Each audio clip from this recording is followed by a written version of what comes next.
Friends, स्वागत है आप सबका सोनम की रसोई चैनल में। तो दोस्तों आज हम बनाने वाले हैं यहाँ पे देखिए मटर से चल रहे हैं कुछ नई रेसिपी बनाने। तो देखिए हमने यहाँ पे 1 कप मटर ले लिए हैं, इसे छिल के अच्छे से रख लिए हैं। तो ठंड के समय में मटर तो आसानी से मिल जाती है, तब देखिए हमने यहाँ पे 1 कप मटर लिए हैं। तो अब हम चलते हैं इसमें कुछ यहाँ पे देखिए हरा लहसुन लिए हैं हमने। तो अब इसे भी चलते हैं हम मटर को अच्छे से पीस लेते हैं। और हमने जो ये लहसुन लिए हैं इसे भी हमने पीस लेते हैं। यहाँ पे कुछ हमने धनिया पत्ती ले लिए हैं, तो हमने ढेर सारा धनिया पत्ती लिए हैं और 2 से 3 हरी मिर्च लिए हैं। अब ये सब हम चलते हैं अच्छे से इसे पीस लेते हैं। तो इसे या ग्राइंड में पीसिए या हम सिलबट्टे पे पीसिए। तो हम चल रहे हैं इसे अच्छे से सिलबट्टे पे पीसने। तो देखिए फ्रेंड्स, हमने यहाँ पे मटर और धनिया और लहसुन सब कुछ अच्छे से पीस लिए हैं। तो पीस के इसे रख लिए हैं। तो अब हम चलते हैं एक मिक्सिंग बाउल लेंगे, तो उसमें अब हम सबको अच्छे से मिलाएंगे। तो देखिए हमने यहाँ पे एक मिक्सिंग बाउल लिए हैं। तो अब हम चलते हैं इसमें डालेंगे ये सब जो हमने अच्छे से पीस के रखे थे, मटर और धनिया लहसुन सब। तो चलिए देखिए इसे हमने डाल लिए हैं। तो अब हम चलते हैं इसमें और क्या क्या मिलाने, तो चलिए दिखाते हैं। 1 कप से थोड़ा से कम यहाँ पे लिए हैं हम सूजी। तो सूजी को चलते हैं इसी में अब हम डाल देते हैं इसी तरह से। अब यहाँ पे देखिए आधा कप हम लिए हैं गेहूं का आटा। तो गेहूं का आटा हमने जो रोटी बनाते हैं नॉर्मल आटा होता है, तो वही हमने आटा यहाँ पे लिए हैं, इसे भी इसी में डाल देते हैं। तो अब देखिए यहाँ पे हमने लिए हैं चावल का आटा। तो चावल का आटा आधा कप ले लिए हैं। तो अब इसे भी इसी में मिला लेते हैं। तो अब इसे हमें अच्छे से मिलाना है। तो हमने यहाँ पे लिए हैं 1 गिलास पानी। तो पानी हमें इसी में डालना पड़ेगा। तो हमने पहले इसे अच्छे से मिला लेते हैं, तब इसके बाद हमने इसमें डालेंगे पानी। तो देखिए फ्रेंड्स, अब इसी के साथ में हमने यहाँ पे पानी डालते जाएंगे, इसे अच्छे से मिलाते जाएंगे।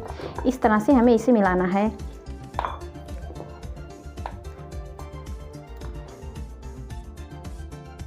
इसका एकदम पतला बैटर बना के तैयार करना है। तो इस तरह से तो देखिए हमने इसे अच्छे से मिला लेते हैं। इसमें पानी हमने और डालेंगे।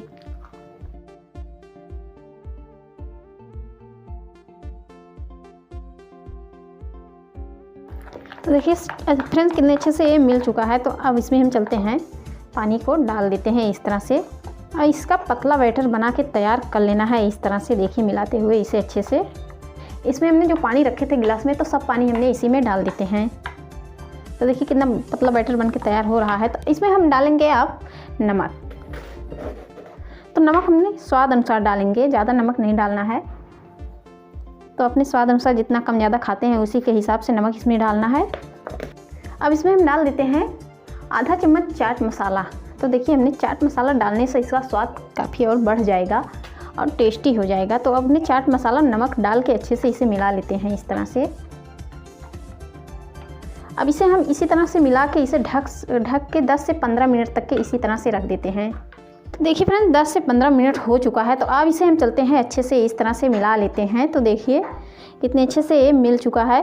तो अब हम चलते हैं गैस की तरफ। तो देखिए फ्रेंड्स हमने यहाँ पे रख दिए थे, पैन पहले से मेरा गर्म है। तो अब हम चलते हैं इस पर डालेंगे पहले तेल। पहले डाल लेते हैं और डालने के बाद कोई भी टिश्यू पेपर या कोई भी कागज़ या पेज से इसे अच्छे से इस तरह से तेल को अच्छे से साफ़ कर लेना है। हर तरफ अच्छे से फैला देना है और तवा अच्छे से गर्म रखना है। हाई फ्लेम पे इसे अच्छे से गर्म कर देना है तवे को। तो देखिए फ्रेंड तवा मेरा अच्छे से गर्म हो चुका है। तो अब हम लेंगे एक कलछी। अब इसमें इसे तरह से इसे चलाते हुए अच्छे से इसे मिला लेंगे। इसे मिलाने के बाद तो देखिए अब हम क्या करते हैं, इसे अब इस तरह से इसे उठाएंगे। अब इस पर इस तरह से चारों तरफ इस पर डालेंगे हमने इस तरह से।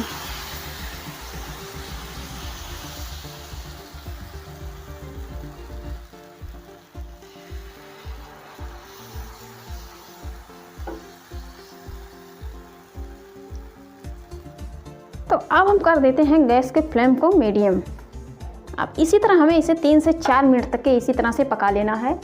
तो देखिए हमने इसी तरह से इसे रहने देते हैं और इसे घुमा घुमा के तावे पे इस तरह से हमने इसे अच्छे से सेक लेते हैं कि हर तरफ के अच्छे से पक जाए।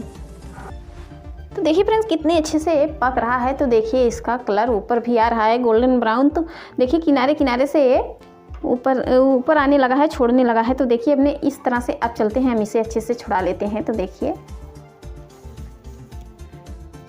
बिल्कुल परफेक्ट कलर इसका आया है। तो ये देखिए अच्छे से कितने पक चुका है। तो देखिए इसे हमें पलट के पकाने की ज़रूरत नहीं है दूसरी तरफ के। तो अब हम चलते हैं इसे देखिए इस तरह से। देखिए कितना क्रिस्पी नाश्ता बन के तैयार हो चुका है मेरा। चिल्ला डोसा। तो देखिए कितना अच्छा लग रहा है। तो अब इसे हम चलते हैं एक प्लेट में इस तरह से निकाल लेते हैं। तो देखिए कितना अच्छा लग रहा है। तो अब इसी तरह हमने चलते हैं दूसरा भी बना के रेडी कर लेते हैं। तो देखिए अब इसी तरह हमने पैन को एक बार फिर इसे पोंछेंगे अच्छे से कागज़ से। तो अब हमने इसे पोंछ के अच्छे से, तो अब हम चलते हैं फिर से इसी तरह कलछी से इसे मिलाते हुए इस पर अब डालेंगे। देखिए हमने इसी तरह से इसे मिला लेते हैं। अब मिलाने के बाद अब हमने इसी तरह से अब इस पे चलते हैं।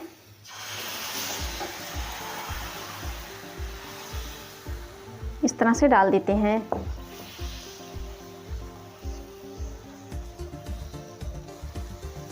अब उसी तरह इसे भी अच्छे से पका लेना है। तो देखिए फ्रेंड्स, इसके ऊपर से हम थोड़ा थोड़ा करके तेल गिरा देते हैं, इस तरह से अच्छे से पक जाए। तो देखिए कितने अच्छे से पक रहा है। तो हमें इसे मीडियम आंच पे पकाना है। तो देखिए हमने इसे मीडियम आंच पे कर भी दिए हैं। तो अब हम चलते हैं इसे देखते हैं किनारे किनारे से। देखिए ये अच्छे से छोड़ने लगा है। तो थोड़ी देर के लिए इसे हम और पका लेते हैं ताकि अच्छे से किनारे किनारे से छोड़ दे। तो देखिए फ्रेंड्स कितने अच्छे से किनारे किनारे से छोड़ने लगा। तो हमने देखिए इसे चाकू की मदद से इस तरह से इसे अच्छे से छुड़ा लेते हैं। तो देखिए हमने इस तरह से चाकू की मदद से हमने किनारे किनारे से छुड़ा लिए हैं। तो देखिए अब इसे हम चलते हैं इस तरह से पलट देते हैं। तो देखिए ये कितना क्रिस्पी नाश्ता बन के तैयार हुआ है। तो देखिए फ्रेंड्स मेरा बन के यहाँ पे चिल्ला मटर चिल्ला बन के तैयार है। तो देखिए इसे मटर चिल्ला भी बोल सकते हैं, तो इसे डोसा भी बोल सकते हैं। तो देखिए कितना क्रिस्पी ये बन के तैयार है। तो देखिए इसे इस तरह से तोड़िए। तो देखिए कितने अच्छे से ये टूट रहा है। तो हमने इसी तरह सब बना के अच्छे से रेडी कर लिए हैं। तो देखिए ये कितना अच्छा बना है, कितना क्रिस्पी मटर का चिल्ला बन के तैयार हो चुका है। तो देखिए फ्रेंड्स अगर मेरा वीडियो पसंद आए तो लाइक करना, शेयर करना, चैनल को सब्सक्राइब करना ताकि हम इसी तरह आसानी से मिलते रहें और दूसरे वीडियो में। तब तक के लिए बाय बाय।